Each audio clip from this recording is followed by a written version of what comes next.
Ladies and gentlemen, thank you very much for joining us. So it's a little bit later than usual. Today we're going to deliver some pre-scripted stuff from the Chairman of the Military Committee, Air Marshal Sir Stuart, General Todd Wolters, and Supreme Allied Commander Transformation, General André Lanata. There'll be opportunity for a short opportunity for some questions and answers afterwards. So with that, sir, I give you the floor. Hello everybody, and thank you very much for joining us. I'm here today to give you an overview of the outcomes from today's Military Committee meeting in the Chiefs of Defence format. Just 1 month ago, the Alliance marked its 70th anniversary. The longest-lasting, most successful alliance in history has preserved peace and stability for 7 decades. The commitment that Allies made in 1949 is still as strong today as it was then. Actions speak louder than words. Actions that see 29 nations sending troops across the world under the NATO flag, supported by partners. Actions that see heads of state and government, foreign ministers, defence ministers, chiefs of defence meet regularly to ensure coherent and informed decisions are taken concerning the defence of the alliance. Actions that see here in NATO headquarters and elsewhere in the chain of command represented by our strategic commanders, military and civilian personnel working together. Actions that see soldiers, sailors and airmen exercise together to increase their ability to operate together. They all demonstrate continued commitment to the alliance and unity. Today, the Chiefs of Defence can see the progress of the discussions we took in January, providing further direction and guidance to NATO's military authorities and advice to the North Atlantic Council ahead of the ministerial meeting here next month. The Secretary-General, Jens Stoltenberg, met with the Military Committee this morning for the first session, so we could understand his political intent and we were able to debate the key issues. As the world changes, so does our alliance. Every change that is made needs to be done holistically. We then discussed deterrence and defence with the Chiefs of Defence staff, stressing the need to continue to develop the right capabilities and remain at the forefront of innovation. We need to sustain and maintain effective defence and deterrence, working with our allies to facilitate that. We have today agreed a military strategy. This is the first time for many years we have done so, and it is part of NATO's adaptation process. NATO adapts. We continue to revise and review the threats we face as allies. Today, our alliance faces enduring challenges from all strategic directions: state, non-state, military forces, terrorist, cyber and hybrid. Against this background, the NATO Chiefs of Defence decided in 2017 to task the military authorities to review our existing strategy. To create a common understanding of the threats and challenges was developed, and through consensus, the strategy has been produced with each member, each ally being an equal partner. Therefore, we now have that handrail to guide us, to enable us to deliver our core business to defend almost 1 billion people. This work guides our other work, and I would particularly like to thank the nations and the staff who've helped this come together today. It brings coherence.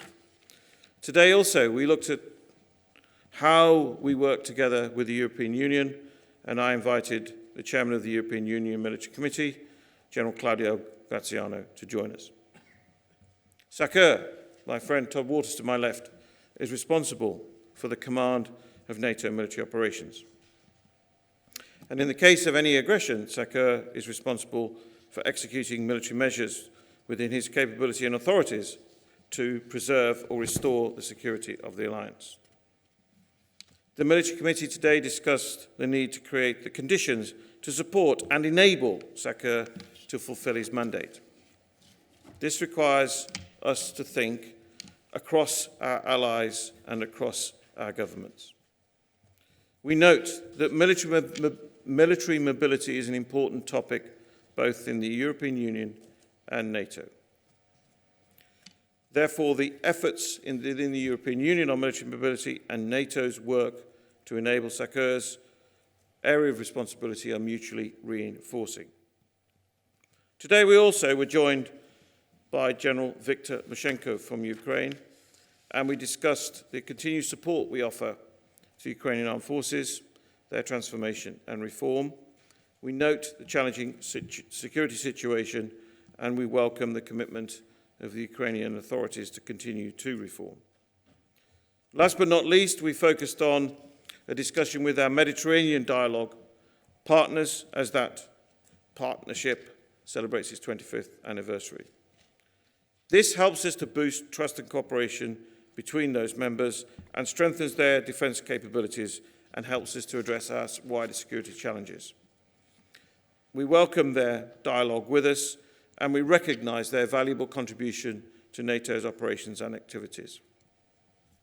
Throughout the day, the Chiefs of Defence held frank exchanges of views and offered together clear guidance and advice on a number of issues.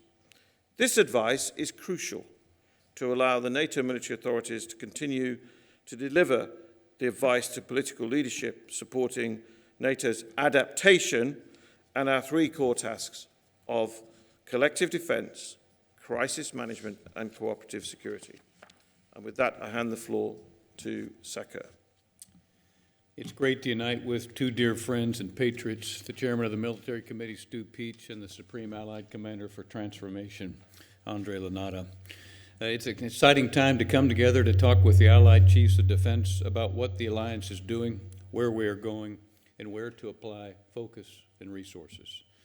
Not only do we have forces deployed on operations, but we also continue to adapt our formations and train together to improve our readiness and interoperability. Our allied and partner forces are currently deployed and operating together in Resolute Support Mission in Afghanistan, NATO Mission Iraq, and Kosovo Force. Meanwhile, Allied Command Operations is implementing the biggest adaptation of our alliance since the Cold War and continues to adapt across air, land, sea, space, and cyber to provide security to the more than 1 billion citizens. NATO Command Structure Adaptation puts people in the right position, in the right place, and at the right time to accomplish the mission, significantly increasing the readiness of our forces. This allows us to remain a robust and flexible force and enables us to take quick, decisive actions. Developing our new NATO military strategy provides an overarching approach that takes into account the challenging security environment, reinforcing the importance of readiness and our exercises to remain a true deterrent force with speed, depth, and breadth. Additionally, our forces continue to train at national and NATO level to ensure units are organized and trained as elements to credible formations, including critical enablers. The threats facing the alliance are complex.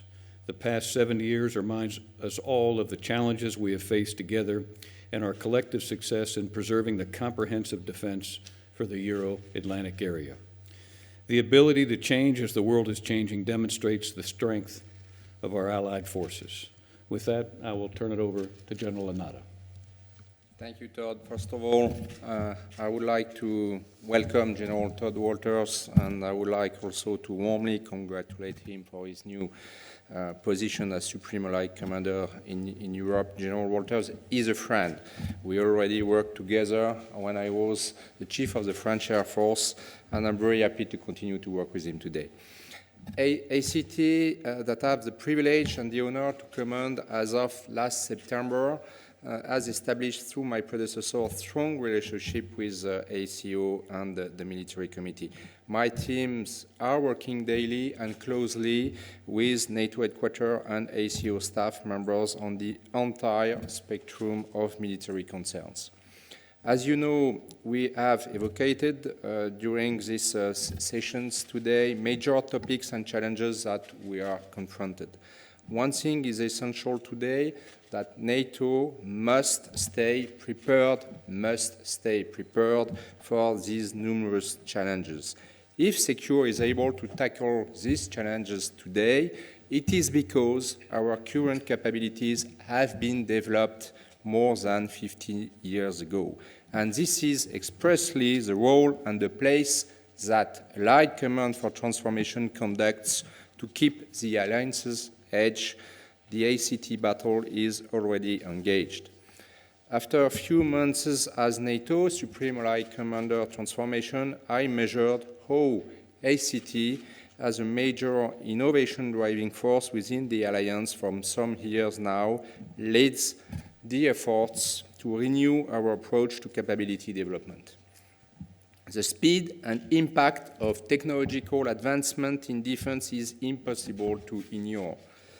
A number of state and non-state actors are developing new capabilities by combining and exploiting available technologies. In order to keep Alliance's edge, Allied Command for Transformation with and through NATO headquarters, and especially under the responsibility and the authority of the Military Committee, and at the head, the Chairman of the Military Committee, in close cooperation with Allied Command for Operations, is to shape the future capabilities of NATO to enhance innovation and bridge the two, and also provide to our warfighters the appropriate military tools regarding this challenging environment. That's the role of ACT, and I should mention also that we are the NATO home in America. Thank you for your attention. Thank you. So we'll start with some questions. If you could say what's your name and where you come from. We'll go with the gentleman in the front of the pink shirt. Yes, Brooks Senior, Jane's Defense Weekly. I have two questions, one for General Wolters and one for Sir Stuart.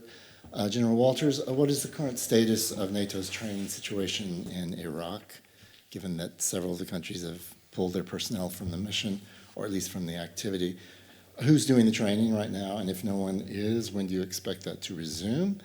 And to you, Sir Stuart, you're undoubtedly aware of the U.S. letter that was sent to the EU expressing grave doubts about possible risk, the risk of duplication of effort, et cetera, with PESCO.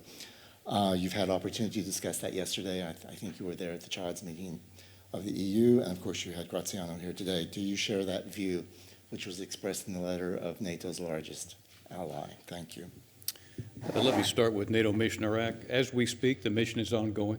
It is being administered by the NATO force that we've had in place. And as you well know, their task is to advise and support the MOD in Iraq, and that mission continues as we speak. And I can confirm I, of course, at the invitation of the European Union, did attend with Sakir and Sakti the EU Military Committee meeting yesterday. And the content of the letter is an issue between the United States and the European Union.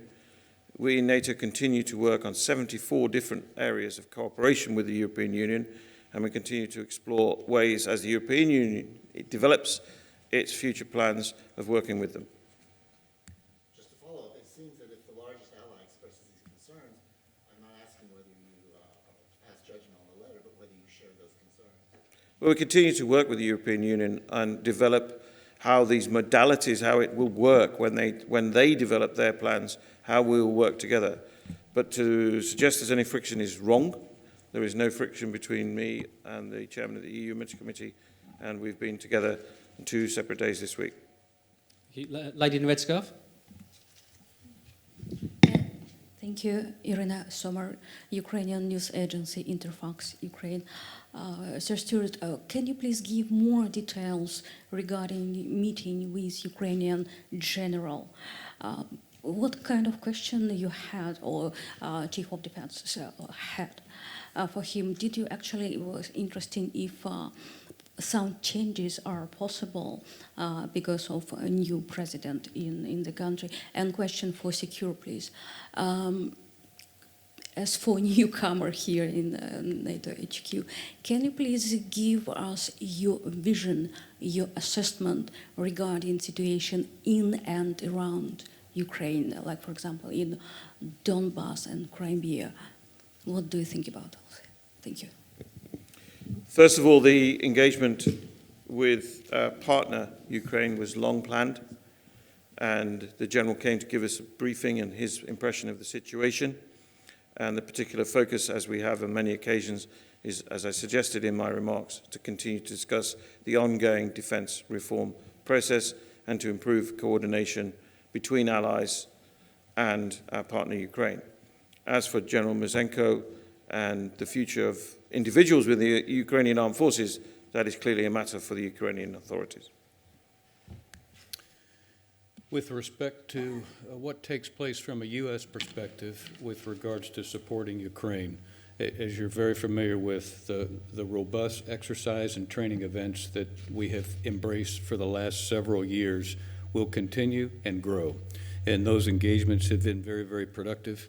They've improved the transparency and alignment between the forces in the East and the forces in the West. And we plan from a U.S. perspective to continue a robust training and exercise regime to improve our transparency and alignment to better allow Ukraine to protect their sovereign territory. Thank you. Terry?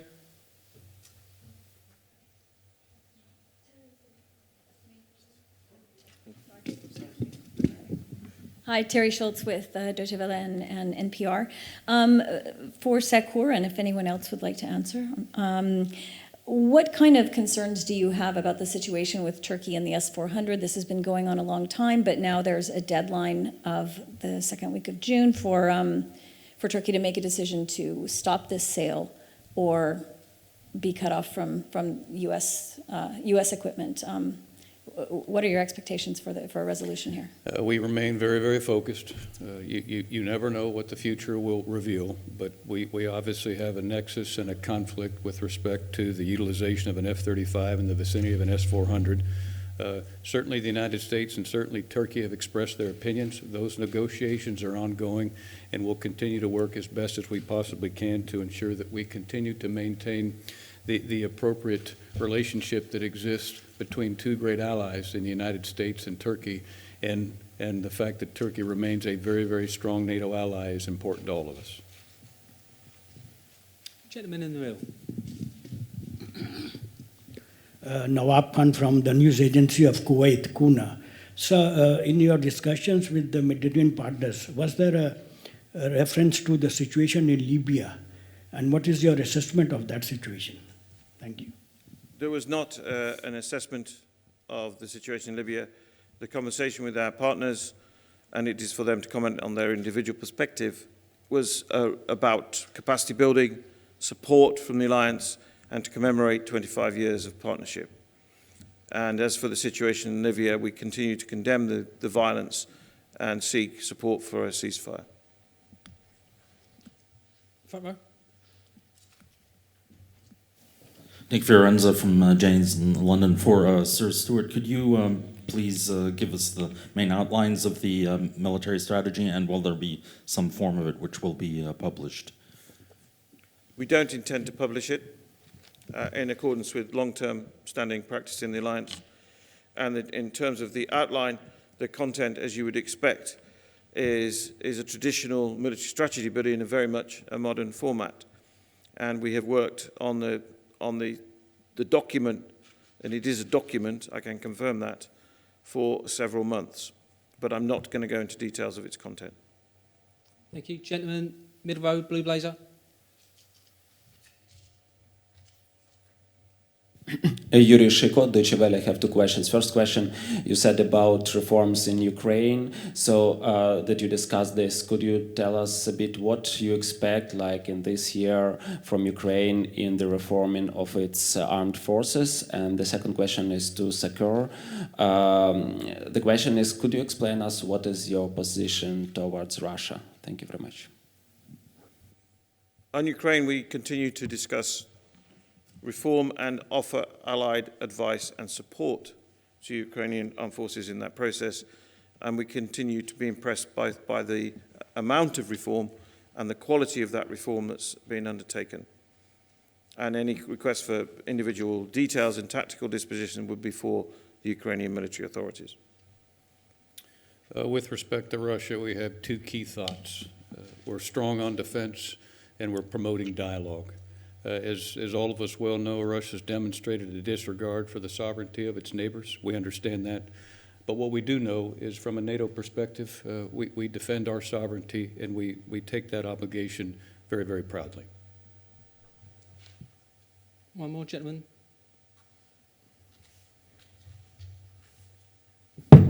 Russian news agency RIA Novosti, Alex Zigonov. I have a question to Sakir.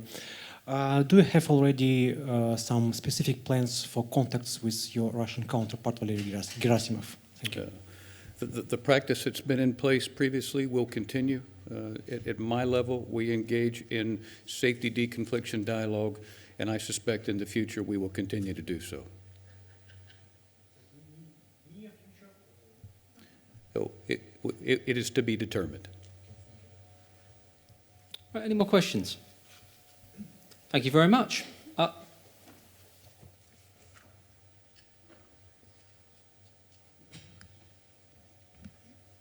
I'm Veronika Rekhova, 5 TV channel.